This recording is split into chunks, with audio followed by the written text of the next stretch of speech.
Yeah, and when you say about, we are so focused on technology, if we just, we look at the Mayan calendar, actually we have a line going up from Rome, Berlin, Copenhagen, and up in Norway here, and we have the Western Hemisphere and the Eastern Hemispheres, and you are Finnish, and that means you are much more intuitive in Finland than in Norway. The Finnish people are very intuitive by nature, and the more east we get, the more intuitive they get. And this is actually, we are in a period now where we need to balance those two. We have to remove the wall, you can say, between the two hemispheres of the brain as well.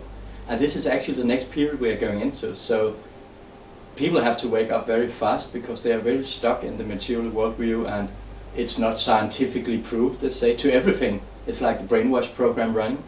But yeah, they have really forgot who they are. I wouldn't say that Finns are more intuitive than Norwegians, but I would say that according to a Gallup done 84 already, I think it was, in Europe, they were comparing different countries and how the people reported their paranormal experiences, telepathy, clairvoyance, contact with the spirit or the energy of the dead. So all Scandinavian countries, with the exception of Iceland, were in very, very low figures. And yes, I admit Norway was one of the lowest. Icelandic people said that 41% have had contact with the energy of the dead.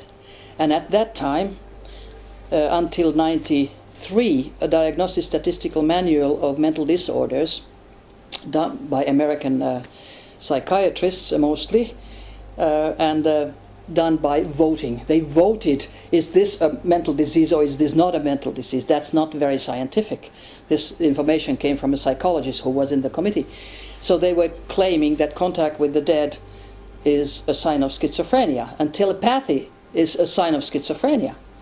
94 it was changed because there was so much opposition, and now it's religious and spiritual problems. I mean, that's crazy. Yeah. There are no problems, they're normal human experiences. Yeah.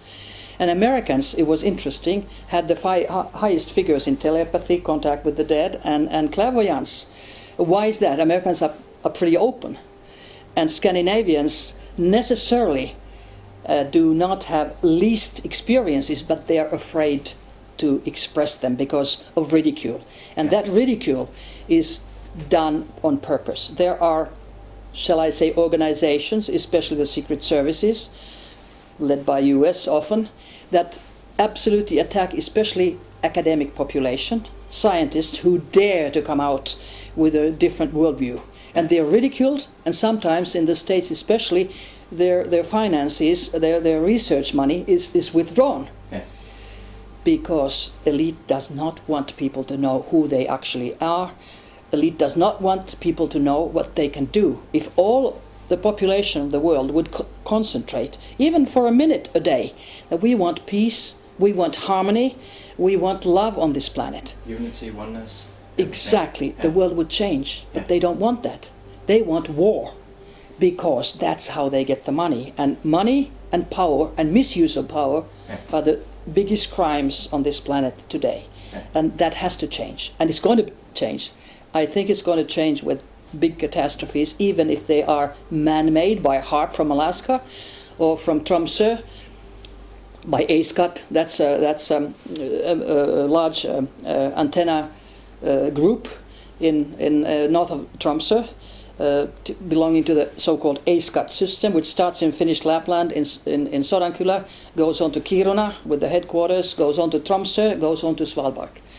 It's like Haarp. And then, of course, also in Norway, in northern Norway, next to the Russian border, up north, in Vardar, they have Globus 2.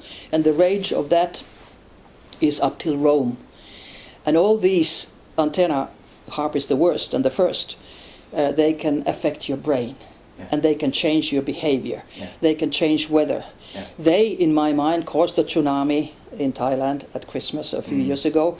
They caused probably in China at the same year in May, when they had in the fall Peking Olympic Games, a huge earthquake, 70,000 people died. And how come the earthquake hit the biggest place where China was having its weapons and its new weapons? I mean, come on, it's focused right there. Yeah.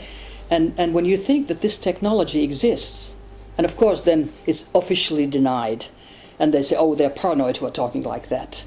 That is official policy. You have to suppress the information, you have to ridicule the people who know too much, or you have to kill them.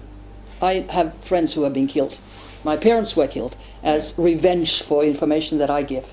Yeah. And that is terrible. But on the other hand, I know that the soul cannot never die. Yeah. And when your time is not out, you can't even leave your body. Yeah. So there's nothing to fear, nothing. And fear of death is the worst fear in the whole world. Yeah. And when people grasp that they can't die, their consciousness, feelings, love cannot die, and they will see their loved ones always, always, always. So that takes the power away from the elite, which is not positive for mankind. And when you say about ridicule and being called paranoid, but when you are so much at oneness, you can say, or in unity with your soul, and you are just who you are, and the energy and the consciousness working through your body, you can say, or everything, then they can say whatever they like, because it doesn't touch you, because you know what you are and what you do. But what people there experience because of their fear is that they withdraw from you, because you're saying something that is further out of the box, you can say, and they don't dare to look at it. But actually they will have to learn at one stage if they don't start waking up now, because it's not you or I who are getting hurt from this. It's actually the people that are hurting themselves by labeling us, because it's actually themselves they are labeling. We're just mirrors, you can say. That's right, but it is fear. It is fear, and not only fear, it's also disinformation in mass media, because mass media is owned by the elite, so to say, and journalists cannot normally write what they want. I mean, they are just slaves for the corporations. They have to write what the corporations are. It's a myth about free press. There is no free press. I've tried many times to get really facts into the press, and they are not printed, but disinformation is printed. And it doesn't matter that you can really, with reports and with experiences, with research, show certain things. They are not acceptable, because the public is supposed to be suppressed, and that is even done with electromagnetic fields. Yes. With certain frequencies, they suppress your information, your brain waves go down. And that, I think it's just absurd that we are letting people do this to us. And until people know that this is done on purpose, it continues until the next generation is total zombies. Total. Now that is not to be a human being on this planet. Ain't no stopping us now.